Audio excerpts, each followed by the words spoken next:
ഒരാളിൻ്റെ അഭ്യർത്ഥന മാനിച്ച് എൻ്റെ മകളെ വിവാഹം കഴിച്ച് തരുന്നതിന് എനിക്ക് മടിയൊന്നും ഇല്ല. പക്ഷേ ഒരു കാര്യമുണ്ട്. എന്താ കാര്യം? എൻ്റെ മകളെ അങ്ങേക്ക് വിവാഹം കഴിച്ച് തന്നാൽ നാളെ ഈ പെൺകുട്ടിക്ക് ജനിക്കുന്ന കുഞ്ഞുങ്ങൾക്ക് രാജാവകാശം ലഭിക്കുമോ ഇല്ലയോ എന്നൊരു ഉറപ്പെനിക്ക് ഇല്ല. അങ്ങനെ വന്നാൽ അവരനാഥരായി മാറ്റപ്പെടും. അവരനാഥരായി മാറ്റപ്പെടാതിരിക്കണമെങ്കിൽ അവർക്ക് രാജാവകാശം കിട്ടുമെന്നൊരു ഉറപ്പ് എനിക്ക് വേണം. രാജാവ് ചിന്തിച്ചു, അത് പറ്റില്ല. എന്താ കാരണം? അദ്ദേഹത്തിന് മറ്റൊരു വിവാഹം കഴിച്ചതിൽ ഒരു കുഞ്ഞ് ഉണ്ട്. അപ്പോൾ ആദ്യ പുത്രനെ രാജാവാക്കലാണല്ലോ ഒരു ധർമ്മം, അല്ലേ? കനിഷ്ഠപുത്രനെ.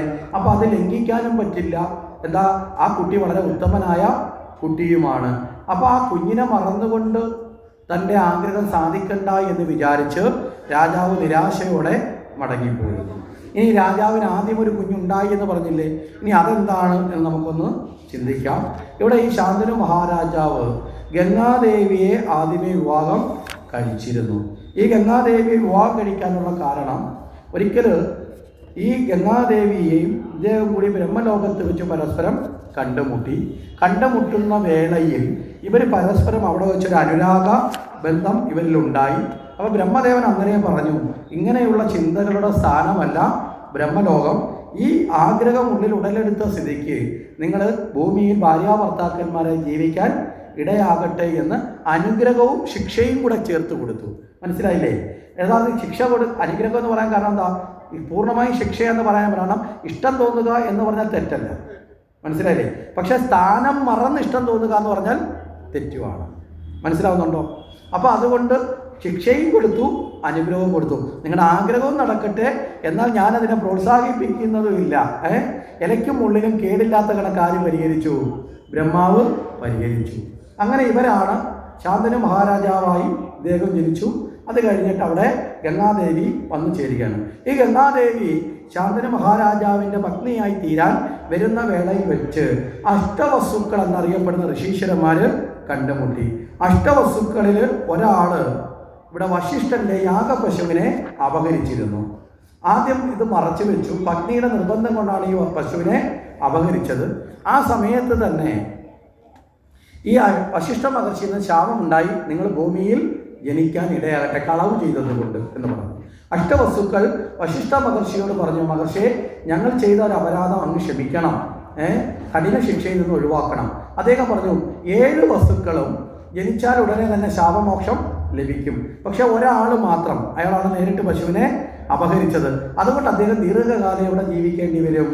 ദ്രോപം എന്ന് പറയുന്ന ആള് ദീർഘകാലം ഭൂമിയിൽ ജീവിക്കേണ്ടി വരും എന്നും കൂടി പറഞ്ഞു.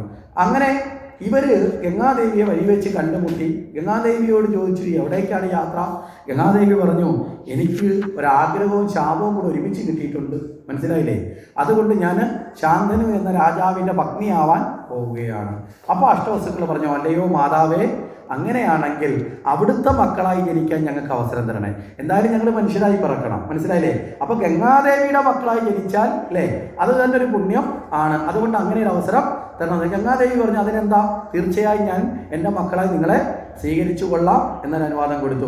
അപ്പോൾ ഇവർ പറഞ്ഞു, ഞങ്ങളിൽ 7 പേര് ജനിച്ചാലുടനെ ശാപമോക്ഷം കിട്ടി പോകേണ്ടവരാണ്. അതിനൊരു ഉപാധി കൂടി അമ്മ കണ്ടെത്തി തരണം. ഗംഗാദേവി അതും ഉറപ്പ് കൊടുത്തു. നേരെ ശാന്തനു മഹാരാജാവ് ഗംഗാദേവിയെ നായാട്ടിനിടയിൽ വെച്ച് വനത്തിൽ വെച്ച് കണ്ടു. അതിസുന്ദരിയായിട്ടുള്ള ഗംഗാദേവിയെ കണ്ട് സൗന്ദര്യത്തിൽ ആകൃഷ്ടയായി. ഈ ശാപനിമിത്തം മനസ്സ് അതിലേക്ക് ബന്ധിച്ചു. അപ്പോൾ വിവാഹ അഭ്യർത്ഥന നടത്തി. ഗംഗാദേവി സ്വാഭാവികമായിട്ട് തയ്യാറാണ് എന്ന കാര്യങ്ങൾ അറിയിച്ചു. അങ്ങനെ അറിയിച്ചതിൻ്റെ അടിസ്ഥാനത്തിൽ ഗംഗാദേവിയെ ശാന്തനു മഹാരാജാവ് വിവാഹം കഴിച്ചു. വിവാഹം കഴിക്കുമ്പോൾ ഒരു ഉടമ്പടി പറഞ്ഞു. ഉടമ്പടി, ഞാൻ എന്ത് ചെയ്താലും അത് തടയാനും പാടില്ല, എന്തിനാണെന്ന് ചോദിക്കാനും പാടില്ല. മനസ്സിലായില്ലേ? ഈ ഉടമ്പടികൾ ഭയങ്കര അപകടമാണ്. മനസ്സിലായോ? ഉടമ്പടികൾ എന്താണ് എന്ന് കൃത്യമായി പറയാത്ത ഉടമ്പടികളൊക്കെ പിന്നീട് ദുഃഖത്തിന് കാരണമായി തീരും. നമ്മൾ ആർക്കെങ്കിലും ഒരു വാക്ക് കൊടുക്കുകയാണെങ്കിൽ ഇന്നത് തന്നേക്കാന്നങ്ങ് പറഞ്ഞേക്കണം, അല്ലെങ്കിൽ ഇങ്ങോട്ട് തരാമെന്ന് പറഞ്ഞാലും ഇന്നതാണെന്നങ്ങ് ഉറപ്പിക്കണം. മനസ്സിലായില്ലേ? ഇല്ലെങ്കിൽ എന്ത് ചെയ്യും? നാളെ ഞാൻ അതല്ല ആഗ്രഹിച്ചതെന്ന് പറഞ്ഞ് മറ്റു പല മോഹങ്ങളും കൂട്ടിച്ചേർക്കും. മനസ്സിലായില്ലേ? ഈ സമയത്തെ മോഹമല്ല. അതിന് ഏറ്റവും നല്ല ഉദാഹരണമാണ് ഈ വാഗ്ദാനത്തിൽ പെട്ടുപോയ വിഡ്ഢിത്തം കാട്ടിയ ഒരാളാണ് ദശരഥൻ. ദശരഥന് വലിയ ദുഃഖത്തിലേക്ക് എത്താനുള്ള കാരണം എന്താ? കൈകേയിയോട് പറഞ്ഞ് 2 വരം തന്നേക്കാം, കൊടുക്കാമെന്ന് പറഞ്ഞപ്പോഴേ ഒന്നിൽ അന്നേ കൊടുത്തേക്കണം, ഇല്ലെങ്കിൽ എന്ത് ചെയ്യണം? ഇന്നതാണ് തരാമെന്ന് പറഞ്ഞതെന്നങ്ങ് വാഗ്ദാനം കൊടുത്തേക്കണം, ഉറപ്പിച്ചേക്കണം. ഇതൊന്നും പറഞ്ഞില്ല, 2 വരം തരാം, ഇഷ്ടമുള്ളപ്പോൾ ചോദിച്ചോളാം പറഞ്ഞു. ഇഷ്ടമുള്ളപ്പോൾ ചോദിച്ചത് എപ്പോഴാ? രാമനെ കാട്ടിലയക്കാൻ വേണ്ടിയാ, ദശരഥനെ രാജാവാക്കുന്നതിന് വേണ്ടിയാ. മനസ്സിലായില്ലേ? അപ്പോൾ ആ വരം കൊടുത്ത് അതിൻ്റെ തിക്തഫലമാണ് ആർക്ക് വന്നത്? ദശരഥന് പുത്ര ദുഃഖത്താൽ മരിക്കേണ്ടി വന്നത്. നേരെ മറിച്ച് അന്നേ പറയുകയാണ് 5 സെന്റ് വാസ്തു ഒരു വീടും തന്നേക്കാം,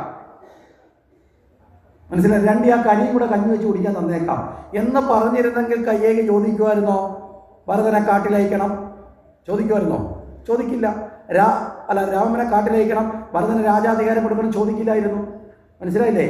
കാര്യം ഈ ഇഷ്ടമുള്ള ആഗ്രഹം കൂട്ടിച്ചേർക്കാൻ അവസരം കിട്ടത്തില്ല. പക്ഷേ ഇവിടെ ഈ ഉടമ്പടി വെച്ചു. ഈ ഉടമ്പടിയിൽ കരാറൊക്കെ പറഞ്ഞു എങ്കിലും എന്ത് ചെയ്യുന്നു എന്ന് പറഞ്ഞില്ല. എന്ത് ചെയ്താലും ചോദിക്കാൻ പാടില്ല, തടയാനും പാടില്ല. ഇത് 2 ഉണ്ടായാൽ ഞാൻ പിന്നെ നിങ്ങളോടൊപ്പം ജീവിക്കില്ല. പക്ഷേ മോഹത്തിൽപ്പെട്ടപ്പോൾ നമ്മളൊന്ന് പലപ്പോഴും പറഞ്ഞു, ഈ മോഹം എന്ന് പറയുന്നത് നല്ല വഴുക്കലുള്ള പാറയാണ്. മനസ്സിലായില്ലേ? അതിൽ നിന്ന് എപ്പോൾ വേണമെങ്കിലും എന്ത് ചെയ്യാം? വഴുതി നിലം പതിക്കാം.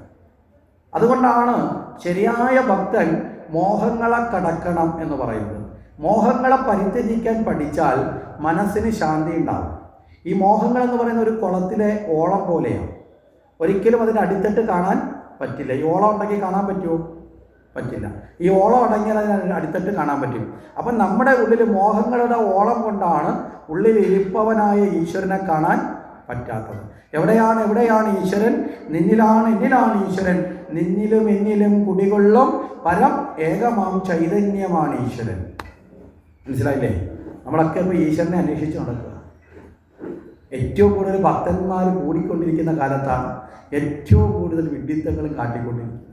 ഒരാൾ പറയും അവിടെ പോയാൽ മതി, അവിടെ ചെന്ന് തെറ്റിപ്പൂമാല കൊടുത്താൽ അനുഗ്രഹം കിട്ടും, ഉടനെ അവിടെ പോകും. 3 മാസം പോയിട്ട് കൊടുത്തിട്ട് കിട്ടിയില്ല. അന്നേരം വേറൊരാൾ പറഞ്ഞ് അവിടെ പോയി ചട്ടിക്കൽ എറിഞ്ഞു പൊട്ടിച്ചാൽ മതി, ഉടനെ അങ്ങോട്ട് പോകും. അപ്പം വേറൊരാൾ പറഞ്ഞ് അവിടെ പോയി പട്ട് വെച്ചാൽ മതി, പിന്നെ അങ്ങോട്ട് പോകും. അന്നേരമാണ് വേറൊരാൾ പറഞ്ഞാൽ അവിടെ പോയി കല്ലുരുട്ടിയാൽ മതി, പിന്നെ കല്ലുരുട്ടാൻ പോകും. ഒരു ഭക്തിയുടെ പേര് ഭഗവാനെ നേടാൻ വേണ്ടി എന്തൊക്കെ ആവശ്യമില്ലാത്ത പണി വരെ നമ്മൾ ചെയ്യുന്നുണ്ടെന്നറിയാവോ? മനസ്സിലായില്ലേ? ശരിയല്ലേ? പുതിയ കണ്ടുപിടുത്തങ്ങളൊക്കെയാണ് ഇപ്പോൾ വന്നുകൊണ്ടിരിക്കുന്നത്. ഭഗവാനെ നേടാൻ വേണ്ടി ഇന്നത് ചെയ്താൽ മതി. ഇനിയിപ്പോൾ പറയുകയാണ് അമ്പലത്തിൽ ഉപയോഗിക്കുന്ന ആലിൻ്റെ മണ്ടയിൽ കയറി ഏറ്റവും വേണ്ട നില വിറ്റിയാൽ എല്ലാം നേടാമെന്ന് പറഞ്ഞാൽ നാളെ വലിഞ്ഞു കയറാനും ആൾ വരും. കാരണം എന്താ? ശരിയായ ഈശ്വരവിശ്വാസം എന്താണ് എന്ന് പഠിക്കാതെ. മനസ്സിലാവുന്നുണ്ടോ? കാട്ടിക്കൂട്ടുന്ന കർമ്മങ്ങളൊക്കെ ഈശ്വരവിശ്വാസമാണെന്ന് തെറ്റിദ്ധരിച്ച് അങ്ങനെയുള്ളവരാണ് സ്വർണ്ണച്ചേന കിട്ടാനും അല്ലെങ്കിൽ നിധി കിട്ടാനും, മനസ്സിലായില്ലേ, ചില സൗഭാഗ്യം കിട്ടാനും ഒക്കെ കൂടുപാത്രം, മന്ത്രവാദം, ദുർമന്ത്രവാദം, ഇതിൻ്റെയൊക്കെ പുറകിൽ പോകുന്നത്. ഇവരൊക്കെ അവസാനം ചെന്ന് നിൽക്കുന്ന എവിടെയാ? ശുദ്ധ വിഡ്ഢിത്തരത്തിലാണ്. എവിടെ ചെല്ലും? കൈവശം, കൂടുപാത്രം, അല്ലേ? നമ്മൾ വലിയൊരു ഭക്തന്മാർ ഇപ്പോഴും ചിന്തിക്കുന്ന ഈ കൈവശമൊക്കെ ഉണ്ടെന്നാണ്. സത്യത്തിൽ നമ്മൾ ഭക്തനാണെങ്കിൽ ആ ചിന്ത തന്നെ തെറ്റാണ്. ഈ കൈവശവും കൂടുപാത്രവും എന്നൊന്നും ലോകത്തൊരു സാധനം ഇല്ലെന്നേ. നമ്മുടെ മനസ്സ് ദുർബലമാകുന്നിരിക്കുകയാണെങ്കിൽ മറ്റൊരാൾക്ക് നമ്മളെ ഭയപ്പെടുത്താൻ പറ്റും. നമ്മുടെ മനസ്സ് സ്ട്രോങ് ആണെങ്കിൽ ആർക്കെങ്കിലും ഭയപ്പെടുത്താൻ പറ്റുമോ? മനസ്സിലായില്ലേ? നമ്മുടെ മനസ്സ് കൃത്യമല്ലാത്തത് കൊണ്ട് ആരെങ്കിലും അവിടെ നിന്നുകൊണ്ട് കാട്ടിക്കൂടുന്ന കാണുമ്പോൾ നമുക്ക് ടെൻഷനാവും. നമ്മളതിങ്ങനെ ചിന്തിച്ച് നമ്മൾ നീറി നമുക്കില്ലാത്ത രോഗവും ദുഃഖവും ഒക്കെ വരും. അപ്പോൾ നമ്മൾ പറയും മറ്റുള്ളവൻ എനിക്കെന്തോ ചെയ്തു. ചില സ്ഥലത്തൊക്കെ യജ്ഞത്തിന് പോയാൽ വളരെ രസകരമാണ്. ചിലരൊക്കെ വന്ന് രഹസ്യമായിട്ട് ചോദിക്കും, എൻ്റെ അയലത്തുകാരൻ ഇച്ചിരി കുഴപ്പമാണ്. ഈ പറച്ചിൽ കേട്ടാൽ ഇവർ നല്ല ആളാണെന്നുള്ളത് ധാരണയിലാണ് പറയണത്. ആയിക്കോട്ടെ, അത് നമ്മുടെ വിഷയമല്ല. എൻ്റെ അയലത്തുകാരൻ ഇച്ചിരി കുഴപ്പമാണ്, അവരെ കൊണ്ടൊരു സ്വസ്ഥതയില്ല, അവരിടയ്ക്കിടയ്ക്ക് എനിക്കിട്ട് പണി തരാറുണ്ട്, തിരിച്ച് പണി കൊടുക്കാൻ എന്താ വഴി? മനസ്സിലല്ലേ? അവർ കൈവശം തന്നു, കൂടുപാത്രം ചെയ്തു, തിരിച്ച് ഏത് വഴിപാടാണ് നടത്തേണ്ടത്? യജ്ഞശാലയൊന്നും ചോദിക്കുന്ന സത്യത്തിൽ വിഷമം തോന്നും. യജ്ഞം എന്താണെന്ന് പോലും തിരിച്ചറിയാതെ, അതിൻ്റെ മഹത്വം എന്താണെന്ന് തിരിച്ചറിയാതെ, അവിടെ ഈശ്വരനെ സങ്കല്പിക്കുന്നത് ഏത് മൂർത്തിഭാവത്തോടെയാണെന്ന് തിരിച്ചറിയാതെ ഇത്തരം വികൃതികൾ നടത്താൻ വേണ്ടി നമ്മളൊന്ന് ആലോചിച്ച് നോക്കേ. അങ്ങനെ ഏതെങ്കിലും ഒരു പൂജ ചെയ്താൽ തിരിച്ചുപോയി വേറൊരാൾക്ക് പണി കൊടുക്കാൻ കൊട്ടേഷൻ മേടിക്കുന്ന ആളാണോ ദൈവം? നമ്മൾ നാട്ടിലൊരു ഗുണ്ടാ ടീമിനെ ചെന്ന് കണ്ടിട്ട് പറയുകയാണ് 10,000 രൂപ തരാൻ, അവൻ്റെ കാല് തല്ലി ഓടിക്കാൻ പറഞ്ഞാൽ പോയി ചെയ്യും. ഇല്ലേ? ശരിയല്ലേ?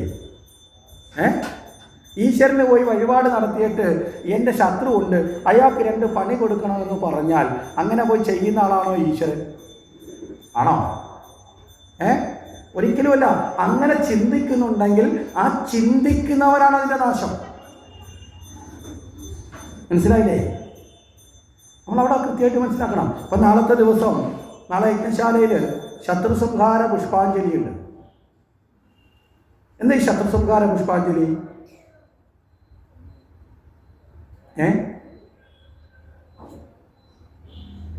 എന്തിനാണ് ഈ ശത്രുസംഹാര മന്ത്രാർച്ചനയും ശത്രുസംഹാര പുഷ്പാഞ്ജലിയൊക്കെ നടത്തണേ?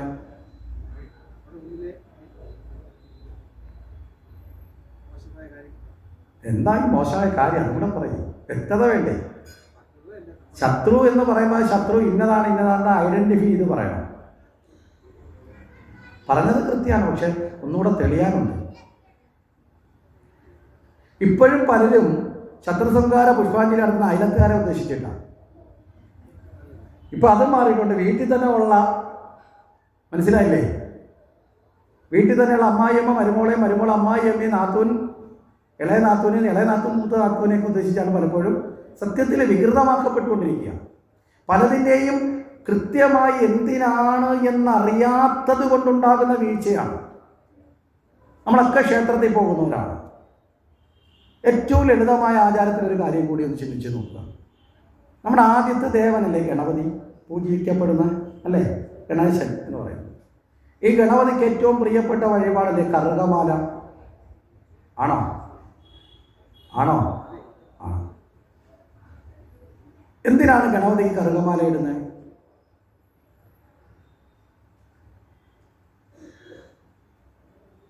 എന്തിനാണ്?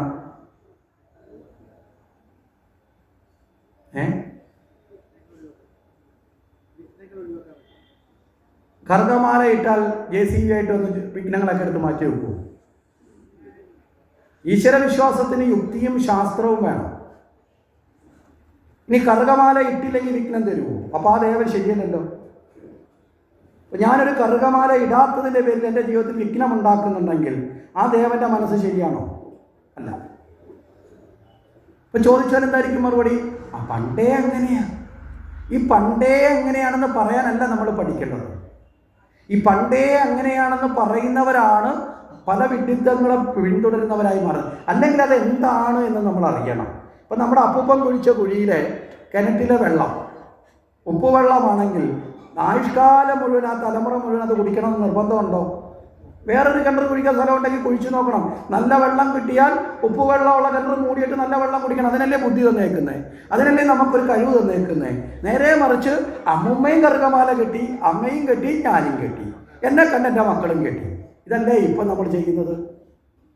അല്ലേ? യഥാർത്ഥത്തിൽ നമ്മുടെ ബുദ്ധി, നമ്മുടെ യുക്തി ഉപയോഗിച്ചുകൊണ്ട് നമ്മുടെ ആചാരങ്ങളെയും നമ്മുടെ ഈശ്വരചിന്തയും മനസ്സിലാക്കാനുള്ള പരിശ്രമം നമ്മൾ നടത്തുന്നുണ്ടോ? ഉണ്ടോ? അത് മനസ്സിലായില്ലേ?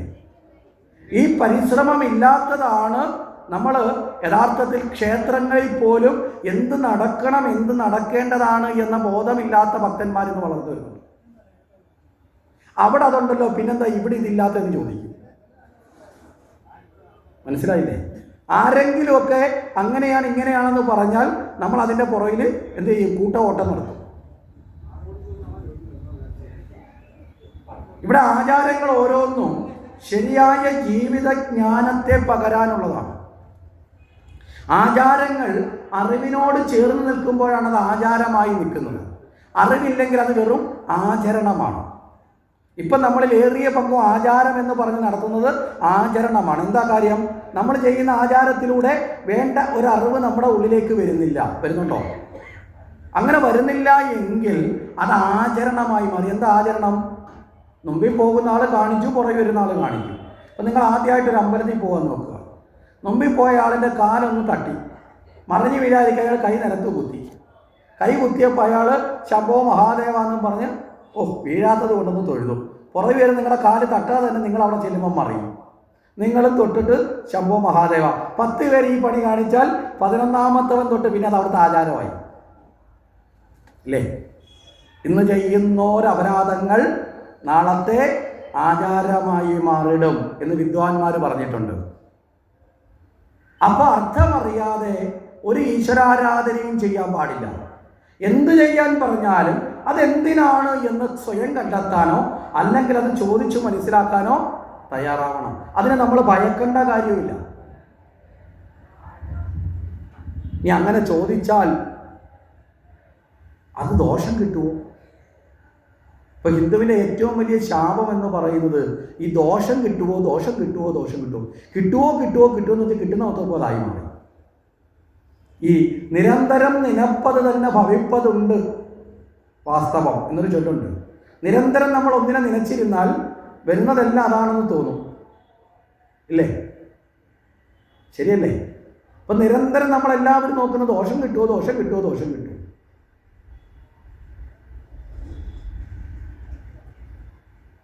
പറഞ്ഞു പറഞ്ഞ് പറഞ്ഞ് പറഞ്ഞ് നമ്മൾ നെഗറ്റീവായി.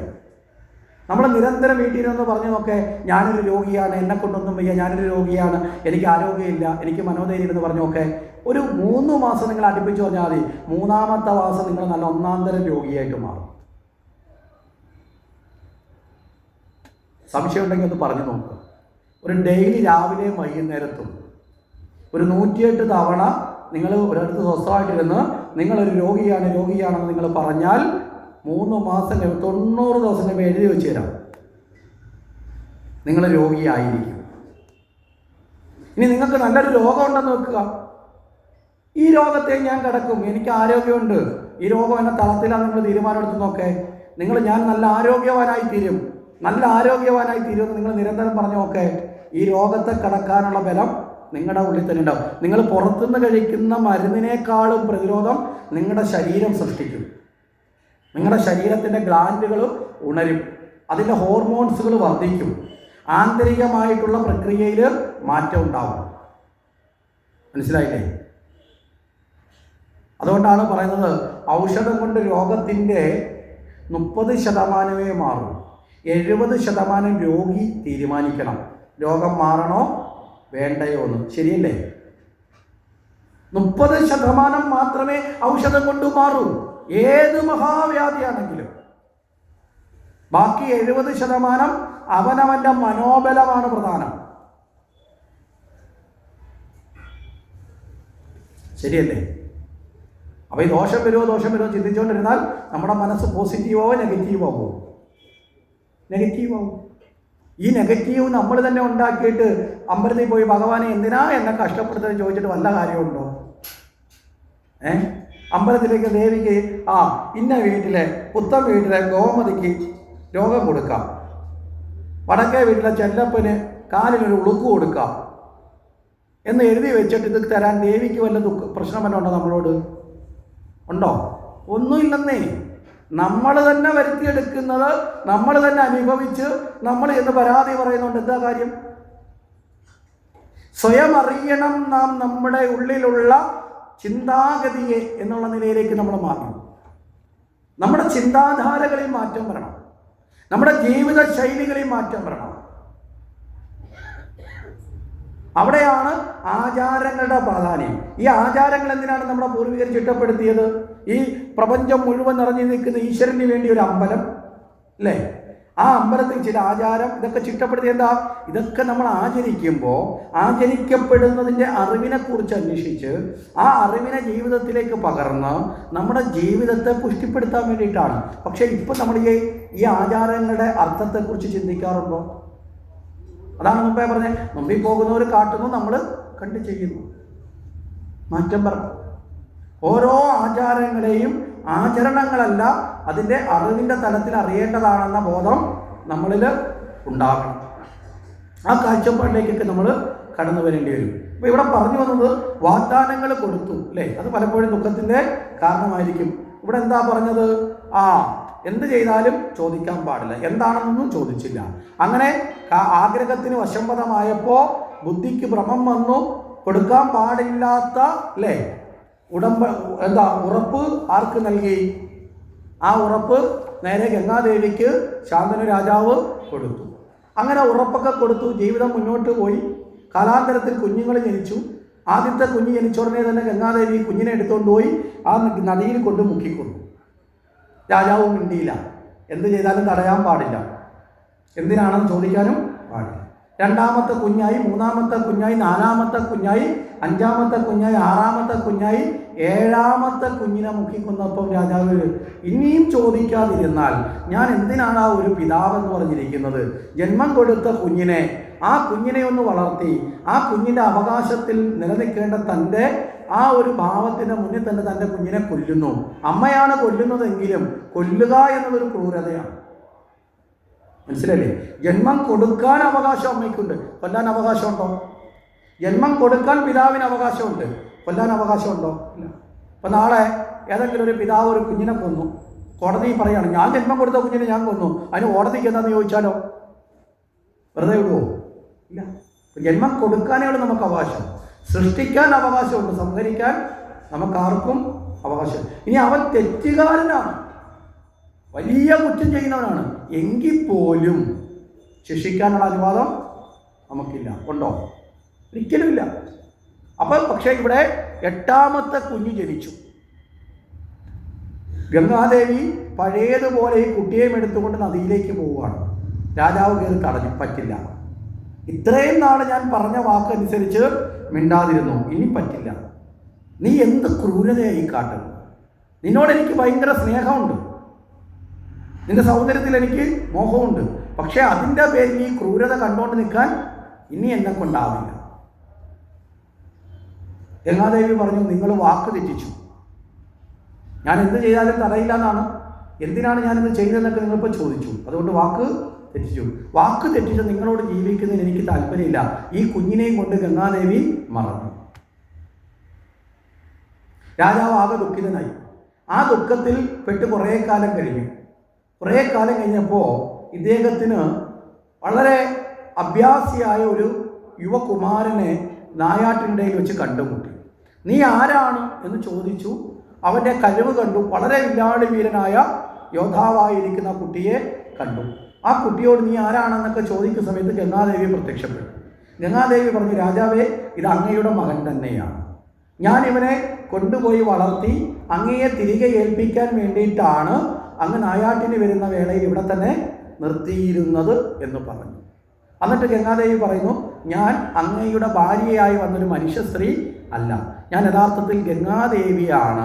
ഞാനിങ്ങനെ ബ്രഹ്മലോകത്ത് വെച്ചുണ്ടായ പൂർവ്വവൃത്താന്തം കൊണ്ടാണ് ഭൂമിയിലൊരു സ്ത്രീയായി വന്നു ചേർന്നത്. അഷ്ടവസ്തുക്കളാകുന്ന വസ്തുക്കളിൽ 7 പേരും എൻ്റെ മക്കളായി ജനിച്ച് അവർക്ക് മോക്ഷം കൊടുക്കേണ്ടതുകൊണ്ടാണ് വേഗത്തിൽ അവരെ ഞാൻ നദിയിൽ മുക്കി ആ മനുഷ്യജന്മം കിട്ടി. എന്നാൽ ജീവിക്കേണ്ടി വരുന്ന അവസ്ഥ ഒഴിവാക്കി അവരെ ഞാൻ തിരിച്ച് അതാ ജീവൻ ആഗ്രഹിച്ചതാണ് ഞാൻ ചെയ്ത് കൊടുത്തത്. പക്ഷേ എട്ടാമത്തവൻ കുറേ കാലം ജീവിക്കേണ്ടത് കൊണ്ട് ഞാനിതാ അങ്ങയുടെ മുന്നിൽ തരുന്നു എന്ന് പറഞ്ഞു. ഈ കുട്ടിയാണ് ബ്രഹ്മദത്തൻ, ഗംഗാദത്തൻ. ഗംഗാദത്തൻ എന്ന പേര് ഈ കുട്ടിക്ക് അമ്മ നിശ്ചയം കൊടുത്തു. ഈ കുട്ടി എല്ലാ ശസ്ത്രങ്ങളും അഭ്യസിച്ച് ആയുധാഭ്യാസവും ശാസ്ത്രവും ഒക്കെ പഠിച്ച കുട്ടിയെ പിതാവിനെ ഏൽപ്പിച്ച അമ്മ മടങ്ങി. ഗംഗാദേവി പറഞ്ഞു, എനിക്ക് തിരികെ പോകാൻ, എൻ്റെ ശാപം കാലഘട്ടം കഴിഞ്ഞു, ഞാൻ തിരികെ പോവുകയാണെന്ന് പറഞ്ഞ് പോയി. ഇങ്ങനെ ഈ മകനെയാണ് ഈ രാജാവിന് ആദ്യത്തെ പുത്രൻ എന്ന് പറയുന്നത്. അപ്പോൾ ആ പുത്രനെ ഉപേക്ഷിച്ചുകൊണ്ട് ഇനി അടുത്ത വിവാഹം കഴിച്ചാൽ അവരുടെ മകന് രാജാധികാരം കൊടുക്കാമെന്നത് രാജാവിന് താങ്ങാൻ ആകുന്നില്ല. അതുകൊണ്ട് അദ്ദേഹം ദുഃഖിതനായി വന്നു. ഈ മകൻ അച്ഛനോട് ചോദിച്ചു, അച്ഛാ, അങ്ങയുടെ ദുഃഖത്തിൻ്റെ കാരണം എന്താണ്? ഈ കാര്യങ്ങളൊക്കെ ചോദിച്ച സമയത്ത് ഈ പിതാവ് ഇത് നേരിട്ട് പറഞ്ഞില്ല. പക്ഷെ കൂടെ ഉണ്ടായിരുന്ന മന്ത്രിമാർ ഈ കുട്ടിയോട് ഈ കാര്യങ്ങൾ പറഞ്ഞു.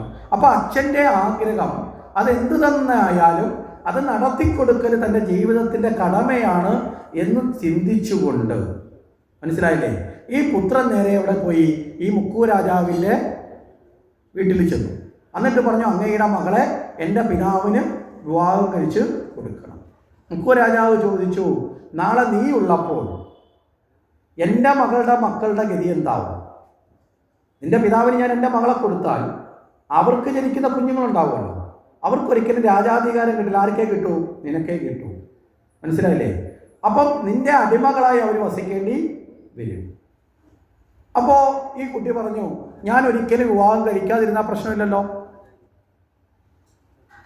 അല്ല, ഞാൻ അധികാരത്തിലേക്ക് പോയില്ലെങ്കിൽ പ്രശ്നമില്ലല്ലോ, എനിക്ക് അധികാരം വേണ്ട, ഞാൻ അവർ കൊടുക്കാം. അപ്പോൾ പറഞ്ഞു, നീ നാളെ വിവാഹം കഴിച്ചാൽ നിനക്ക് അധികാരം വേണ്ട, പക്ഷെ നിന്റെ മക്കൾ അധികാരത്തിന് വന്നാലോ, അല്ലേ? ഇളപ്പമൊപ്പം തർക്കമൊക്കെ വരാലോ. അപ്പം പറഞ്ഞു, ഞാൻ വിവാഹവും കഴിക്കില്ല. അതെന്താണ്? ഈ കുട്ടിയെ ഒരു പ്രതിജ്ഞ എടുത്തു, ജീവിതകാലം മുഴുവൻ ഞാൻ നിത്യബ്രഹ്മചാരി ആയിരിക്കും, ഒരിക്കൽ പോലും അധികാരത്തിൻ്റെ കസേരകളിലേക്ക് ഞാൻ ഇരിക്കില്ല. ഇരിക്കാൻ 100% അർഹതയുള്ള ആളാണ്. പക്ഷേ പിതാവിനോടുള്ള കടമ കൊണ്ട് തൻ്റെ പിതാവിൻ്റെ ആഗ്രഹത്തെ പൂർത്തീകരിക്കുക ഉത്തമ പുത്രൻ്റെ ദൗത്യമാണെന്ന ബോധത്തിൽ കഠിനമായ വ്രതം ആ കുട്ടി എടുത്തു. ആ വ്രതം എടുത്തതോടുകൂടി ആ കുട്ടി ഭീഷ്മർ എന്ന പേരിൽ അറിയപ്പെട്ടു. മനസ്സിലായില്ലേ? ഗംഗാദത്തൻ അങ്ങനെ ഭീഷ്മർ എന്ന് വെച്ചാൽ കഠിന വ്രതം എടുത്തവൻ, അല്ലേ? കഠിന വ്രതധാരിയായിട്ട് ആരെ മാറി? ഭീഷ്മര് മാറി. കാരണം ഒരു ദിവസത്തേക്ക് 2 ദിവസത്തേക്കല്ല, ജീവിതകാലം മുഴുവൻ ഒരു വ്രതധാരിയായി മാറുകയാണ്. ഇനിയുള്ള കാലത്ത് അധികാരവും വേണ്ട, വിവാഹവും വേണ്ട, ഇത് രണ്ടും ഉപേക്ഷിച്ചു. അപ്പോൾ അങ്ങനെ വന്നപ്പോൾ മുക്കുവ രാജാവ് തയ്യാറായി, അദ്ദേഹത്തിന് മകളെ വിവാഹം കഴിച്ചു കൊടുത്തു. അങ്ങനെ ശാന്തനു മഹാരാജാവിന് 2 മക്കൾ ജനിച്ചു. ആ 2 മക്കളിൽ ഒന്ന് വിചിത്രവീര്യനും ഒന്ന് ചിത്രാംഗതനും എന്നുള്ള 2 മക്കൾ ജനിച്ചു. ചിത്രാംഗതൻ ഒരിക്കൽ നായാട്ടിന് പോകുന്ന വേളയിൽ ഒരു ഗന്ധർവനോട് ഏറ്റുമുട്ടി. എന്താ കാരണം? അവൻ്റെ പേരും ചിത്രാംഗതൻ, ഈ പോയ ആളിൻ്റെ പേരും ചിത്രാംഗതൻ. ഇയാൾ പറഞ്ഞിട്ടാ, എൻ്റെ പേര് രാജാവാണ്, എൻ്റെ പേര് ചിത്രാംഗതൻ, നിൻ്റെ പേര് മാറ്റിക്കോളാൻ പറഞ്ഞു. അയാൾ പറഞ്ഞു, ഞാൻ ഗന്ധർവനാണ്, എൻ്റെ പേര് നിനക്കിടാൻ ആര് പറഞ്ഞു? മനസ്സിലായില്ലേ? നിസാര കാര്യത്തെ ചൊല്ലി കലഹിച്ചു, പരസ്പരം യുദ്ധം ചെയ്ത് ചിത്രാംഗതൻ മരണപ്പെട്ടു. ആകെയുള്ളത് പിന്നെ വിചിത്രവീര്യനാണ്. ഇങ്ങനെ ഇരിക്കുമ്പോൾ ഈ യുവാക്കളായി വരുന്നവരുടെ കല്യാണം ഒക്കെ നടത്തിക്കാനുള്ള ആഗ്രഹം ഉണ്ടായി. ആ സമയത്താണ് അവിടെ സ്വാലരാജ്യത്തെ രാജാവിൻ്റെ മക്കളുടെ 3 പെൺകുട്ടികളാണ് അവരുടെ വിവാഹത്തിന് വേണ്ടിയിട്ടുള്ള സ്വയംവരം നടക്കുന്നതായിട്ട് അറിഞ്ഞു. ഈ സ്വയംവരം നടക്കുന്ന സ്ഥലത്തേക്ക് ഭീഷ്മർ ചെന്നു. ഭീഷ്മർ ചെന്നിട്ട് ഈ ഭീഷ്മർ അവിടെ നിന്ന് ഈ 3 പെൺകുട്ടികളെയും ബലമായി പിടിച്ചുകൊണ്ട് വന്നു. അപ്പോൾ എന്തിനാ ഭീഷ്മർ തെറ്റാണ് എന്ന് നമുക്ക് തോന്നും. പക്ഷെ എന്തുകൊണ്ടാണെന്ന് ചോദിച്ചാൽ, ഈ പെൺകുട്ടികളുടെ വിവാഹത്തിന് സത്യവതിയുടെ പുത്രന്മാരെ ക്ഷണിച്ചില്ല.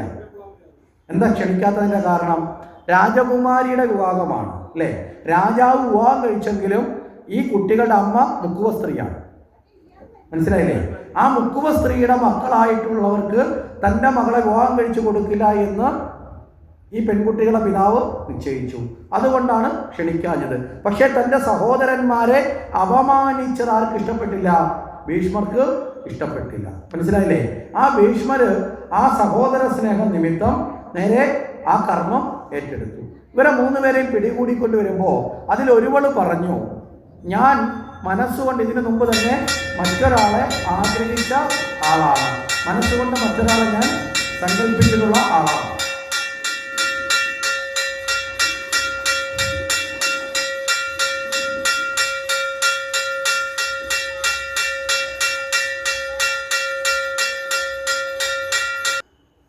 അപ്പോൾ ഇവിടെ അത്തരത്തിൽ തൻ്റെ സഹോദരന്മാരെ അപമാനിച്ചതിൽ ക്രുദ്ധരായിട്ടാണ് ഭീഷ്മർ ഈ കാര്യം ചെയ്തത്. അതിൽ ആദ്യത്തെ പെൺകുട്ടി പറഞ്ഞു, ഞാൻ മനസ്സുകൊണ്ട് മറ്റൊരാളെ ഇഷ്ടപ്പെട്ടതാണ്, അതുകൊണ്ട് എനിക്ക് അങ്ങനെ ഒരാളിനെ ഇഷ്ടപ്പെട്ടുകൊണ്ട് വേറൊരാളോട് ജീവിക്കാൻ സാധ്യമല്ല. ശരി, ആ പെൺകുട്ടിയെ മടക്കി അയച്ചു, ഭീഷ്മർ തിരിച്ചയച്ചു. പക്ഷേ ഈ പെൺകുട്ടി തിരിച്ചു ചെന്നപ്പോൾ ഈ പെൺകുട്ടിയെ ഇഷ്ടപ്പെട്ടിരുന്ന രാജാവ് ആ പെൺകുട്ടിയെ സ്വീകരിക്കാൻ തയ്യാറായില്ല. അമ്മയോട് പറഞ്ഞു, നീ മറ്റൊരാളാൽ അപഹരിക്കപ്പെട്ട ആളാണ്, അല്ലേ? അത് എൻ്റെ കൺമുമ്പിൽ വെച്ച്, അതുകൊണ്ട് നിന്നെ ഇനി സ്വീകരിക്കാൻ ഞാൻ തയ്യാറല്ല എന്ന് പറഞ്ഞു. ഈ പെൺകുട്ടി തിരിച്ചു വന്നിട്ട് ഭീഷ്മരോട് പറഞ്ഞു, അങ്ങാണ് എന്നെ പിടികൂടിക്കൊണ്ടുവന്നത്, അല്ലേ? അതുകൊണ്ട് എൻ്റെ കാമുകനെ എനിക്ക് നഷ്ടപ്പെട്ടു, അതുകൊണ്ട് അങ്ങ് എന്നെ വിവാഹം കഴിക്കണം. ഭീഷ്മർ പറഞ്ഞു, ഞാനും തയ്യാറല്ല. പരസ്പരം തർക്കമായി. ഈ ഭീഷ്മരോടുള്ള പക കൊണ്ട് തൻ്റെ ജീവൻ ത്യജിച്ചു. ആ പെൺകുട്ടിയാണ് പിന്നീട് ശിഖണ്ഡിയായി പുനർജനിച്ച് ഭീഷ്മരുടെ മരണത്തിന് അർജുനന്റെ മുന്നിൽ നിന്നുകൊണ്ട് യുദ്ധം ചെയ്യുന്ന സമയത്ത് ശിഖണ്ഡിയായി പുനർജനിച്ചത് ഈ അംബ എന്ന പെൺകുട്ടിയാണ്. അംബികയും അംബാലികയും അങ്ങനെ ഈ വിചിത്രവീരൻ്റെ ഭാര്യമാരായി തീർന്നു. പക്ഷേ വിചിത്രവീരനൊരു രോഗം വന്ന് അദ്ദേഹവും മരണപ്പെട്ടു. ഇങ്ങനെ മരണമുണ്ടായ സമയത്ത് സത്യവതി കുലം അന്യം നിന്ന് പോകുന്ന അവസ്ഥയിലെത്തി, അല്ലേ? ഇവർക്ക് മക്കളില്ല, അന്യം നിന്ന് പോകും. ഭീഷ്മർ വിവാഹം കഴിക്കുന്നതുമില്ല. ഭീഷ്മരോട് പറഞ്ഞു, എനിക്ക് വേണ്ടിയാണ് നീ വ്രതം എടുത്തത്, അതുകൊണ്ട് നിന്നോട് ഞാൻ അഭ്യർത്ഥിക്കുകയാണ്, നിന്റെ വ്രതം അവസാനിപ്പിക്കുക, ഈ പെൺകുട്ടികളെ വിവാഹം കഴിക്കുക എന്ന് പറഞ്ഞു. അപ്പോൾ ഭീഷ്മർ പറഞ്ഞു, അതിന് ഞാൻ തയ്യാറല്ല. ഞാനെടുത്ത വ്രതം അത് ഞാൻ ലംഘിക്കാൻ, അതിൽ നിന്ന് കുടുംബം അന്യം നിന്നാലും ശരി, എൻ്റെ വ്രതനിഷ്ഠയിൽ നിന്ന് ഞാൻ പിന്മാറാൻ തയ്യാറല്ല. എങ്കിൽ നീ രാജാധികാരം നോക്കണം. ഭീഷ്മർ പറഞ്ഞു, അത് ഞാൻ ചെയ്യില്ല. അപ്പോൾ പിന്നെ എന്താണ്, അവിടെ ഒരു ചർച്ച വന്നു. കുലം അന്യം നിൽക്കാതിരിക്കാൻ പിന്നീട് ചില ധാർമ്മികമായ ചില കാര്യത്തിൽ പരമ്പര നിലനിർത്താൻ വേണ്ടി എന്ത് ചെയ്യാം, ശ്രേഷ്ഠരായ യോഗ്യരായ ആൾക്കാരിൽ നിന്ന്, മനസ്സിലായില്ലേ, സന്താനത്തെ സ്വീകരിക്കാം എന്ന ഒരു വിധി ഏറ്റവും അവസാന ഘട്ടത്തിൽ. മറ്റൊരു മാർഗവുമില്ല എങ്കിൽ അങ്ങനെ ഒരു വിധി ഉണ്ട്. അപ്പോൾ അതിനുവേണ്ടി ഏതെങ്കിലും യോഗ്യരായ ഋഷീശ്വരന്മാരെയോ ദേവന്മാരെയോ ആഗ്രഹിച്ച് അവരിൽ നിന്ന് സന്താനത്തെ സ്വീകരിക്കാൻ വേണ്ടി ഭീഷ്മരും സമ്മതിച്ചു. അപ്പോഴാണ് സത്യവതി പറയുന്നത്, അങ്ങനെയാണെങ്കിൽ എനിക്ക് വിവാഹത്തിന് മുമ്പേ ഒരു പുത്രൻ ജനിച്ചിട്ടുണ്ട്, ആ പുത്രൻ ഉത്തമനാണ് എന്നുള്ളത് കൊണ്ട് അവനിൽ നിന്ന് തന്നെ സന്താനത്തെ സ്വീകരിക്കാം. മനസ്സിലായില്ലേ? അപ്പോൾ അന്യകുലത്തിൽ നിന്ന് ഒരാളെന്നുള്ളത് ഒഴിവാക്കപ്പെടുകയും ചെയ്യും. ആരാണ്? വേദവ്യാസൻ. അപ്പം ഭീഷ്മർ പറഞ്ഞു, വ്യാസനാണെങ്കിൽ വളരെ സന്തോഷം. സർവജ്ഞാനിയായ വ്യാസനിൽ നിന്ന് തൻ്റെ കുലത്തിലേക്ക് ഒരു അനന്തരാവകാശി ലഭിക്കുക എന്ന് പറഞ്ഞാൽ അത് സന്തോഷം. ആ സമയത്ത് സത്യവതി വ്യാസനെ സ്മരിച്ചു. വ്യാസൻ രംഗപ്രവേശം ചെയ്തു. തൻ്റെ അമ്മയെ കണ്ട അമ്മയുടെ കാൽ വണങ്ങി അമ്മയോട് ചോദിച്ചു, എന്തിനാണ് അമ്മ സ്മരിച്ചത്? അപ്പോൾ പറഞ്ഞു, ഈ കുലനാശം വരാതിരിക്കാൻ വേണ്ടി വിചിത്രവീരൻ്റെ മരണശേഷം അനാഥരാക്കപ്പെട്ട അംബികയും അംബാലികയും സ്വീകരിച്ചുകൊണ്ട് അവരിലൂടെ സന്താന ലഭ്യത ഉണ്ടാവണം എന്നാരോട് പറഞ്ഞു? വ്യാസനോട് പറഞ്ഞു. വ്യാസൻ അമ്മയുടെ ആഗ്രഹം അത് നിറവേറ്റി കൊടുക്കാനുള്ള ആ ഒരു ബാധ്യത കൊണ്ട് തയ്യാറായി. അങ്ങനെ തയ്യാറാകുന്ന സമയത്ത് ആദ്യം അംബികയും പിന്നെ അംബാലികയും അമ്മയാൽ പ്രേരിപ്പിക്കപ്പെട്ട് വ്യാസൻ്റെ അടുത്തേക്ക് എത്തപ്പെട്ടു. ആ എത്തപ്പെടുന്ന സമയത്ത് അതിൽ അംബിക ഈ വ്യാസനെ കണ്ടപ്പോഴേ കണ്ണടച്ചു കളഞ്ഞു. കാര്യം വ്യാസൻ്റെ രൂപം, ജടയും അല്ലേ, താടിയും മുടിയും ജടയും ഒക്കെ ആയിട്ടുള്ള രൂപത്തെ കണ്ടപ്പോൾ കണ്ണുകൾ അടച്ചു കളഞ്ഞു. അങ്ങനെ വ്യാസനിൽ നിന്നൊരു കുഞ്ഞിനെ സ്വീകരിച്ചു. പക്ഷെ കുഞ്ഞിനെ സ്വീകരിക്കുന്ന സമയത്ത് ഈ കണ്ണുകൾ അടഞ്ഞുകൊണ്ട് തുറന്നു നോക്കാതെ പോലും ആ കുഞ്ഞിനെ സ്വീകരിച്ചത് കൊണ്ട് ആ കുഞ്ഞ് അന്ധനായ പുത്രനായി മാറി, ധൃതരാഷ്ട്രനായി മാറി. അപ്പം നമ്മൾ ചോദിക്കും, എടാ കണ്ണടച്ചുകൊണ്ട് കുഞ്ഞ് ജനിച്ചാൽ കുഞ്ഞിന് അന്ധത വരുമോ? അതിന് മറ്റൊരു തത്വം ഉണ്ടെന്ന് പറയാം. രണ്ടാമത്തെ ആളിനെ വിട്ടു, അംബാലികയെ. അംബാലിക വന്നപ്പോൾ എന്ത് ചെയ്തു? വ്യാസനെ കണ്ട് ഭയക്കാൻ തുടങ്ങി. വിറയിലോടുകൂടി വ്യാസനടുത്തേക്ക് വന്നു. ആ കുട്ടിയാണ് പാണ്ഡുവായി മാറിയത്. മനസ്സിലായില്ലേ? അപ്പോൾ പുത്ര ലഭ്യതാവേളയിൽ ഏത് മനോഭാവത്തോടു കൂടിയാണോ ആ കുഞ്ഞിന് ജന്മം കൊടുക്കുന്നത്, അതിൻ്റെ പ്രതിഫലനം ആ കുഞ്ഞിൻ്റെ ജീവിതത്തിൽ ഉണ്ടാകും എന്നതിന് യാതൊരു സംശയവും വേണ്ട. മനസ്സിലായില്ലേ? സന്താനത്തിന് ജന്മം കൊടുക്കുന്ന സമയത്ത് ശ്രേഷ്ഠമായ ചിന്തയോട് കൂടിയിട്ടാണ് മാതാപിതാക്കൾ ജന്മം കൊടുക്കുന്നതെങ്കിൽ ആ സദ്ഗുണത്തിൻ്റെ പ്രാർത്ഥനയുടെ ഫലം ആ കുഞ്ഞിന് ഉണ്ടാകും. നമ്മൾ ഉച്ച സമയത്ത് പറഞ്ഞിരുന്നു, കുഞ്ഞിന് ജനിക്കുന്നതിനേക്കാൾ പ്രധാനം ജന്മം കൊടുക്കുന്നതാണ്. ജന്മം കൊടുക്കുന്ന വേള ശുഭകരമായിരിക്കണം. അപ്പോൾ ചോദിക്കുക, അങ്ങനെ വേളയുണ്ടോ? ഉണ്ട്. ഇന്ന് രാമായണ കഥ കൂടി പാരായണം ചെയ്ത ദിവസമാണ്. രാമായണത്തിൽ 3 പേരുടെ ജന്മത്തെക്കുറിച്ച് എടുത്താൽ മതി. രാവണൻ, കുംഭകർണൻ, വിഭീഷണൻ, ശൂർപ്പണഖ അല്ലേ? ഈ 3 പേരും ഒരൊറ്റ അച്ഛൻ്റെ മക്കളല്ലേ? ഈ 3 പേർക്ക് ജന്മം കൊടുക്കുന്ന ഒരേ ദിവസത്തിൻ്റെ ഘടനയിലാണ് പറയണത്. രാവണന് ജന്മം കൊടുത്ത ത്രിസന്ധ്യ വേളയിലാണ്. ആ സമയത്ത് ജന്മം കൊടുക്കുക എന്ന കർമ്മത്തിൽ ഏർപ്പെടേണ്ട വേളയല്ല. മനസ്സിലായില്ലേ? നിശ്ചിതമായ വേളയിൽ ജന്മം കൊടുത്തു. കൈകേസിയുടെ നിർബന്ധം മൂലം ആ ജന്മം കൊടുത്ത കുഞ്ഞ് എന്തായി മാറി? അജ്ഞാനിയായ രാവണനായി മാറി. അത് കഴിഞ്ഞ് അതുപോലെ തന്നെ ഉത്തമമല്ലാത്ത സമയത്ത് ജന്മം കൊടുത്ത ആളാണ് കുംഭകർണൻ. ഉത്തമമായ മുഹൂർത്തത്തിൽ ജന്മം കൊടുത്ത ആളാണ് വിഭീഷണൻ. മനസ്സിലായില്ലേ? അതേ അച്ഛൻ്റെ അമ്മയുടെയും മക്കളായിട്ട് വിഭീഷണൻ ജന്മസമയം നല്ലതായതുകൊണ്ട് വിഭീഷണൻ രാമഭക്തനായി മാറി. രാവണൻ്റെയും കുംഭകർണൻ്റെയും ശൂർപ്പണയുടെയും ഭാഗത്തായിരുന്നില്ല വിഭീഷണൻ. വിഭീഷണൻ ആരുടെ ഭാഗത്താണ്? രാമൻ്റെ, ഭഗവാന്റെ ഭാഗത്ത് വന്നു. മനസ്സിലല്ലേ? അപ്പം ജന്മം കൊടുക്കുന്ന മുഹൂർത്തത്തിനൊരു പ്രാധാന്യമുണ്ട്. അത് കഴിഞ്ഞ് സരസ്വതി യാമത്തിൽ അവിടെ ഒരിക്കലും ചെയ്യാൻ പാടില്ലാത്ത കർമ്മം, മനസ്സിലായില്ലേ? ഓരോ സമയവും, ഓരോന്നിനും ഓരോ സമയവും കാലമുണ്ട്. അത് തെറ്റിച്ചു. അതിലൂടെ ജന്മം കൊടുത്തതാണ് ശൂർപ്പണഖ. ഇത് കാണണം. ഇനി ഭാഗവതത്തിൽ ചെന്നാലും കാണാം. ഭാഗവതത്തിൽ ദിതി എന്നിട്ട് അവിടെ കശ്യപനെ നിർബന്ധിക്കുന്നുണ്ട്, ത്രിസന്ധ്യവേളയിൽ സന്താന ലഭ്യത വേണം, അതുകൊണ്ട് പുത്ര ഉൽപാദനത്തിന് ഏർപ്പെടണം എന്ന് പറഞ്ഞ് നിർബന്ധിച്ച് അതിന് വശംവദമാക്കുമ്പോൾ മഹർഷി എതിർക്കുന്നു. അവസാനം ആ ദിതിയുടെ പിടിവാശിക്ക് മുമ്പ് വഴങ്ങിക്കൊടുക്കുമ്പോൾ പറയും, വരാനുള്ളത് നീ അനുഭവിക്കുക. അങ്ങനെ ത്രിസന്ധ്യവേളയിൽ ജന്മം കൊടുത്താണ് ഹിരണ്യാക്ഷനും ഹിരണ്യകശിപും. മനസ്സിലായില്ലേ? അങ്ങനെയൊക്കെ നമ്മുടെ ശാസ്ത്രം വളരെ വലുതാണ്. നമ്മൾ ചിന്തിക്കുന്ന കണക്ക് അത്രയും മാത്രമല്ല. നമ്മളതിലേക്ക് പ്രവേശിക്കാത്തതുകൊണ്ട് നമുക്ക് തോന്നാം ഇതൊക്കെ ശരിയാണോ എന്നൊക്കെ നമുക്ക് ചിന്തിക്കാം. ഇപ്പോൾ ഒരു കുഞ്ഞിന് ജന്മം കൊടുക്കുന്ന വേളയിൽ കുഞ്ഞാണാണോ പെണ്ണാണോ എന്ന് മാതാപിതാക്കൾക്ക് അറിയാൻ സാധിക്കും.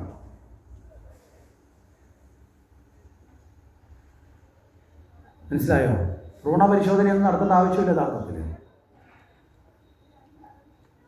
വളരെ കൃത്യമായിട്ട് അഗസ്ത്യ മഹർഷി എന്ന് പറയുന്ന മഹർഷി അദ്ദേഹം തന്ത്രശാസ്ത്രവും യോഗശാസ്ത്രവും സമന്വയിപ്പിച്ചുകൊണ്ട് ശരനൂൽ എന്നൊരു ശാസ്ത്ര മേഖല തന്നെ ഇത്തരത്തിലുണ്ട്. ശരനൂല് എന്ന് വെച്ചാൽ പ്രാണസഞ്ചാരം.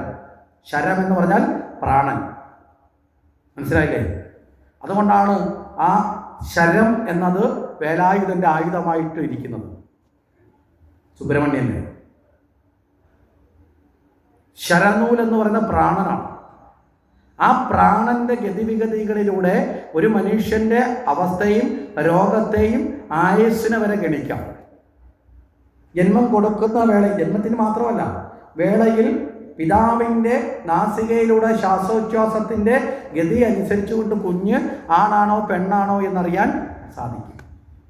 മാതാവിൻ്റെ ശ്വാസോച്ഛ്വാസത്തെ ഗതി വെച്ചുകൊണ്ട് ആണ് ശാരീരികമായ ക്ഷമത എന്താണെന്നും അത് ഏത് തരത്തിൽ ജീവിതത്തിൽ യശസ്സുണ്ടാകുമോ അല്ലെങ്കിൽ പ്രകീർത്തിക്കപ്പെടുമോ അപകീർത്തിക്കപ്പെടുന്ന കുഞ്ഞായിരിക്കുമോ എന്ന് അറിയാൻ പറ്റും. നിങ്ങൾ തോനെ ദൂരമൊന്നും സഞ്ചരിക്കണ്ട. ഈ ശരനൂലിനെ കുറിച്ച് അറിയണമെങ്കിൽ നിങ്ങളുടെ ഈ നാട്ടിൽ നിന്ന് കുറച്ച് അങ്ങോട്ടേക്ക് പോയാൽ ഓണാട്ടുകര എന്ന് പറയുന്ന ഓച്ചിറയിലെ അല്ലേ, അമ്പലമില്ലാതെ ആൽത്തറയിൽ വാഴും പരബ്രഹ്മമൂർത്തി എന്നൊക്കെ സങ്കല്പിക്കുന്ന ഓച്ചിറയിൽ ശിവയോഗിമാരുടെ ആവാസ കേന്ദ്രമായിരുന്നു. ഓച്ചിറയുടെ പ്രത്യേകത എന്താണ്? അവിടെ അമ്പലത്തിനേക്കാൾ പ്രധാനം ശിവയോഗിമാർ പണ്ട് കാലത്ത് അവിടുത്തെ ഏറ്റവും വലിയ പ്രസാദം എന്തായിരുന്നു? മണ്ണായിരുന്നു. ഇപ്പോൾ അതൊക്കെ മാറി. ഇപ്പോൾ ആൾക്കാർക്ക് തലവന്നിപ്പോൾ ഭക്ഷണം കൊടുക്കും. അപൂർവമാണ് ഇപ്പം മണ്ണ് അവിടെ എടുത്തു വെക്കും. എന്താ, പണ്ട് കാലത്ത് ശിവയോഗിമാർ വരുമ്പോൾ അവരെ തേടി വലിയ രോഗബാധിതരായിട്ടുള്ള ആൾക്കാർ കാണാൻ വരും. മനസ്സിലായില്ലേ? അപ്പോൾ അവരോട് ഇവർക്കൊരു കാരുണ്യം ഉണ്ടായാൽ ഇവൻ അവിടുത്തെ ചേറ്, പണ്ടവിടെ മൊത്തത്തിൽ വയലായിരുന്നു, ഈ ചേറ് കൈ കൊണ്ടെടുത്ത് ഉരുട്ടി വായിലോട്ട് ഇട്ട് കൊടുത്തിട്ട് ഒരു കൈ വെള്ളം കോരി കുടിപ്പിക്കും. ഇത് കഴിച്ചാൽ സർവ്വരോഗവും മാറുമായിരുന്നു. അതിൽ തുടർന്നിട്ടാണ് മണ്ണ് അവിടുത്തെ പ്രസാദമായി മാറിയത്. മനസ്സിലാവുന്നുണ്ടോ? പണ്ട് ശിവയോഗിമാരുടെ പ്രക്രിയയിലൂടെ നടന്നതാണ്. അവിടുത്തെ ഏറ്റവും പ്രധാനം എന്തെന്ന് ചോദിച്ചാൽ ശിവയോഗിമാരുടെ സമാധി പീഠങ്ങളാണ് ആൽത്തറകളെല്ലാം. നമ്മൾ പുറമേ നോക്കുമ്പോൾ അമ്പലം ഇല്ലെന്നേ ഉള്ളൂ. അമ്പലത്തേക്കാൾ ശക്തിയാണ് സമാധി പീഠം. നമ്മളെ ഏറ്റവും വലിയ മഹാക്ഷേത്രങ്ങൾ നിങ്ങളെടുത്ത് നോക്കേ, മഹാക്ഷേത്രങ്ങളൊക്കെ ഓരോ കാലത്തെ മഹായോഗിമാരുടെ സമാധി സ്ഥലങ്ങളാണ്. പത്മനാഭസ്വാമി ക്ഷേത്രം, പളനി, ശബരിമല. ശബരിമല സമാധി സ്ഥലമാണ്. ആരുടെ സമാധി സ്ഥലമാണ്?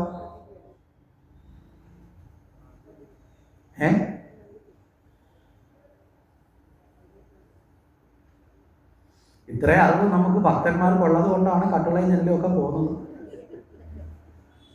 മനസ്സിലായില്ലേ? നമ്മുടെ ആഗ്രഹം സാധിക്കാൻ വേണ്ടി മാത്രമുള്ള ഭക്തിയും കൊണ്ട് നടക്കരുത്. ഈശ്വരനെ സംരക്ഷിക്കാനുള്ള ഭക്തന് ആ പ്രേരണ കിട്ടണമെങ്കിൽ ഈശ്വരബോധം, ആഗ്രഹബോധമല്ല, ഈശ്വരബോധം വരണം. ആരുടെ സമാധി സ്ഥലം ശബരിമല? അയ്യപ്പൻ്റെ സമാധി സ്ഥലം. എവിടെയാണ് അയ്യപ്പൻ്റെ സമാധി സ്ഥലം? അവിടെ ചിലർ പറയും ഞങ്ങൾ പോയിട്ടില്ലല്ലോ, ഞങ്ങൾക്ക് പോകാൻ പറ്റില്ല, അതുകൊണ്ടാണ്. അല്ല, ഇന്നത്തെ കാലത്ത് ഗൂഗിളിലൊക്കെ കയറിയാലും നമുക്ക് കണ്ടുപിടിക്കാവുന്ന സ്ഥലങ്ങളാണ്. അവിടുത്തെ ഫോട്ടോസൊക്കെ ഒരുപാട് കിട്ടും. എവിടെയാണ് ശബരിമലയിലെ അയ്യപ്പൻ്റെ സമാധി സ്ഥലം? എവിടെയാ?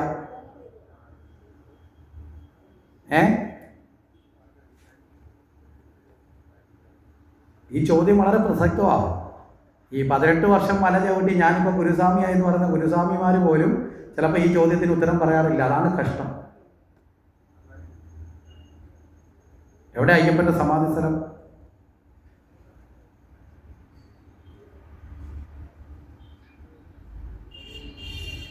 നിങ്ങൾ സന്നിധാനത്തിൽ ചെന്നാൽ മാളികപ്പുറം ക്ഷേത്രത്തിൻ്റെ പുറകിൽ മണിമണ്ഡപം എന്നൊരു സ്ഥലമുണ്ട്. മനസ്സിലായില്ലേ? മണിമണ്ഡപത്തിൻ്റെ ഒരു പ്രത്യേക ചെറിയ പോലുള്ള അമ്പലമില്ല, ആ യക്ഷിയമ്പലം പോലെ ഒരു എഴി അടിച്ചിട്ടുള്ള ഒരു ഓടിട്ട ഒരു ചെറിയ കാവ് പോലെ എണ്ണമാണ്. അതിനകത്തൊരു ഇതിനേക്കാളും ഒരു 2 അടിയും കൂടെ പൊക്കമുള്ള ഒരു നിലവിളക്ക് കത്തിച്ചു വെച്ചിട്ടുണ്ട്. മനസ്സിലായില്ലേ? ഈ സ്ഥലമാണ് അയ്യപ്പൻ്റെ മണിമണ്ഡപം. ഇപ്പം ഈ സന്നിധാനത്തേക്ക് കൊണ്ടുപോയ തിരുവാഭരണത്തിൽ ഒരേ ഒരു തിരുവാഭരണ പേടകം മാത്രമേ ശ്രീകോവിലേക്കോ, ബാക്കി 2 ഇറക്കി വെക്കുന്ന മണിമണ്ഡപത്തിലാണ്. മനസ്സിലായില്ലേ? അയ്യപ്പനും ശാസ്താവും 2ആണ്. ഇതിൽ അയ്യപ്പൻ ശാസ്താവിനെ സാക്ഷാത്കരിച്ച അയ്യപ്പൻ പരമഭക്തനായ ആളാണ്. മനസ്സിലായില്ലേ? ഭഗവാനെ സ്മരിച്ച് ഭഗവാനായി തീർന്നു, ഭഗവാനിൽ ലയിച്ചു. ആ ശരീരമാണ് സമാധിസ്ഥലം. ആ സമാധിയുടെ ശക്തി കൂടി അവിടെയുണ്ട്. ശൂലപാണി വൈദ്യർ എന്നറിയപ്പെടുന്ന സിദ്ധയോഗിയുടെ സമാധി പീഠമാണ് പളനി. മനസ്സിലായോ? ഇങ്ങനെയൊക്കെയുള്ള കുറേ ഘടകങ്ങളുണ്ട്. അതിലേറ്റവും പ്രധാനപ്പെട്ട ഒരു സമാധി സ്ഥലമാണ് ഓച്ചിറ. അവിടുത്തെ ഓരോ ആൽത്തറകളും 21 ശിവയോഗിമാരുടെ സമാധി സ്ഥലമാണ്. 1ഉം 2ഉം അല്ല. അതാണ് അവിടുത്തെ ശക്തി പ്രഭാവം. അവിടെ ഈ ശരയോഗിമാർ ഇപ്പോഴും കടന്നു വരുന്നുണ്ട്. പക്ഷെ അവരെ തിരിച്ചറിയാൻ പ്രയാസമാണ്. എന്താ കാരണം എന്ന് ചോദിച്ചാൽ, നമ്മൾ നോക്കുന്നതാണെന്നുള്ള ഭക്തൻ്റെ രൂപഭാവമൊന്നും അവർ ചിലപ്പോൾ കാണത്തില്ല. നമ്മൾ നോക്കുമ്പോൾ അവർ ഭ്രാന്തനായിരിക്കും, ചിലപ്പോൾ പിച്ചക്കാരനായിരിക്കും. മനസ്സിലായില്ലേ? ചിലരങ്ങനെയാണ്. മറ്റുള്ളവരുടെ ശല്യം ഉണ്ടാകാതിരിക്കാൻ അവധൂതന്മാരെന്ന് പറയുന്നൊരു വിഭാഗമുണ്ട്. ഈ അവധൂതന്മാർ പലപ്പോഴും കുളിക്കാറില്ല, നനയ്ക്കാറില്ല, ദേഹത്തൊക്കെ ചെളി വാരി തേച്ച് പുറമേ വികൃതമായ വേഷത്തിൽ കിടക്കും. എന്താ കാരണം? അങ്ങനെ നടന്നാൽ വലിയ ശല്യം, ആരുടെയും ബുദ്ധിമുട്ടിക്കലൊന്നും അടുത്തോട്ട് ചെല്ലത്തില്ല, അവരുടെ സ്വസ്ഥത നഷ്ടപ്പെടുത്തതും ഇല്ല. ഇങ്ങനെയുള്ള അവധൂതന്മാരുണ്ട്. ഈ സന്യാസിമാരെന്ന് പറയുമ്പോൾ എല്ലാവരും ഒരുപോലെയുള്ളവരല്ല. സന്യാസിമാർ തന്നെ ബഹൂജികൻ, കുടീജികൻ, ഇങ്ങനെ അവധൂതൻ, പരമഹംസൻ, വിവിധ തരക്കാരുണ്ട്. മനസ്സിലായില്ലേ? സന്യാസിയിൽ തന്നെ വിവാഹം കഴിച്ച് താമസിക്കാൻ വിധിയുള്ള സന്യാസി പരമ്പരയുണ്ട്. അതുകൊണ്ടാണ് അഗസ്ത്യനും അതുപോലെ തന്നെ വശിഷ്ഠനും ഒക്കെ വിവാഹം കഴിച്ച് താമസിച്ചിട്ടുള്ളത്. അപ്പോൾ എല്ലാവരും ഒരുപോലെയല്ല, വ്യത്യസ്തമായ തലങ്ങളിൽ ധർമാധർമ്മത്തെ തിരിച്ചറിയാൻ നമുക്ക് സാധിക്കണം.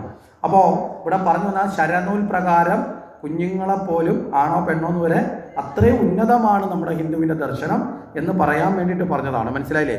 അതിനെ വേണ്ടും വേണം നമ്മൾ പഠിക്കുന്നുണ്ടോ, അറിയുന്നുണ്ടോ, മനസ്സിലാക്കുന്നുണ്ടോ എന്നുള്ളതാണ് ദുഃഖകരം. മനസ്സിലായില്ലേ? ഇതൊന്നും അറിയാൻ പാടില്ലാത്തതല്ല, നമ്മളും പരിശ്രമിച്ചാൽ അറിയാവുന്നതാണ്. ശരി. അപ്പോൾ ഇവിടെ ആ രീതിയിൽ പാണ്ഡുവും ജനിച്ചു. അത് കഴിഞ്ഞ് ഇവരെന്ത് ചെയ്തു? ഈ ആദ്യത്തെ പുത്രൻ അന്ധനായി, 2ാമത്തെ പുത്രൻ വിറയലോട് കൂടിയുള്ളവനായി. അതുകൊണ്ട് സത്യവതി 3ാമതൊരു കുഞ്ഞിനെ കൂടി നേടാൻ ആഗ്രഹിച്ചു. കാര്യം രാജ്യം ഭരിക്കണമെങ്കിൽ കഴിവുള്ളൊരു പയ്യൻ വേണ്ടേ? കാഴ്ചയില്ലാത്തവനെ കൊണ്ട് പറ്റില്ല, ശാരീരിക ബലമില്ലാത്തവനെ കൊണ്ട് പറ്റില്ല. അതുകൊണ്ട് തന്നെ ഉത്തമനായ ഒരു പുത്രനെ കിട്ടാൻ ഇവരോട് പറഞ്ഞുപദേശിച്ചിട്ട് വീണ്ടും വ്യാസനെ സമീപിക്കാൻ പറഞ്ഞു. പക്ഷെ ഇവർ 2 പേരും കൂടി ഒഴിഞ്ഞു മാറിയിട്ട് സത്യവതി അറിയാതെ ഇവരെ തോഴിമാരിൽ ഒരാളെ അവിടേക്ക് അയച്ചു. ഈ തോഴിയാകട്ടെ വളരെ ഭയഭക്തി ബഹുമാനത്തോടെ ആദരവോടെ, മനസ്സിലായില്ലേ, വ്യാസനെ സൽക്കരിച്ച് ശുശ്രൂഷിച്ചു. അതിലൂടെ ഒരു കുഞ്ഞ് ജനിച്ചു, ഉത്തമനായ പുത്രൻ. ആരാണ്? വിതുരൻ. മനസ്സിലായില്ലേ? ആ വിതുരൻ മഹാജ്ഞാനിയാണ്, പണ്ഡിതനാണ്. ശ്രീകൃഷ്ണ ഭഗവാൻ സ്വധാമപ്രാപ്തി ചെയ്യുമ്പോൾ അദ്ദേഹം മൈത്രേയനോട് പറഞ്ഞ് ജ്ഞാനം പകരണമെന്ന പറഞ്ഞു കൊടുത്ത് ഏൽപ്പിച്ചത് വിതുരർക്ക് വേണ്ടിയിട്ടാണ്. മനസ്സിലായില്ലേ? ഈ ഹസ്തിനപുരി സന്ദർശിക്കുന്ന വേളയിൽ ശ്രീകൃഷ്ണൻ പലതവണ പോകുമ്പോഴും ആ ശ്രീകൃഷ്ണ ഭഗവാൻ താമസിക്കാൻ തിരഞ്ഞെടുത്ത ഗൃഹം വിതുരരുടെയാണ്. അത്ര യോഗ്യതയുള്ള ആളാണ് ആര്? വിതുരൻ എന്ന് പറയുന്ന ആള്. വ്യാസപുത്രന്മാരിൽ ഉത്തമനാണ്. അങ്ങനെ 3 പുത്രന്മാരും കൂടി ജനിച്ചു. ഈ വ്യാസപുത്രന്മാരും 4 പേരിപ്പോൾ ആയില്ലേ? ശ്രീശുകൻ, ധൃതരാഷ്ട്രര്, വിതുരര്, പാണ്ഡു. ഈ 4 പുത്രന്മാരെ നമ്മൾ നോക്കിയാൽ ഇവിടെ പുത്രൻ എന്ന വാക്കിന് മറ്റൊരർത്ഥമുണ്ട്. ഒരു വ്യക്തിയിലുള്ള ഗുണത്തെ പുത്രൻ എന്നും പത്നി എന്നും വിശേഷിപ്പിക്കാം. മനസ്സിലായില്ലേ? ഒരു വ്യക്തിയിലുള്ള സദ്ഗുണത്തെ പുത്രൻ, അതായത് മാതാപിതാക്കളിൽ നിന്നുള്ള ഗുണമാണ് മക്കളായി മാറേണ്ടത് എന്നൊരർത്ഥമുണ്ട്. അങ്ങനെയാണെങ്കിൽ വ്യാസപുത്രന്മാർ 4 പേരുണ്ട്. ഈ 4 പേര് എന്താണെന്ന് ചോദിച്ചാൽ വ്യാസൻ ഉയർത്തി കാണിക്കുന്ന തത്വത്തിൻ്റെ പ്രതീകമാണ്. എന്താ വ്യാസൻ ഉയർത്തി കാണിക്കുന്നത്?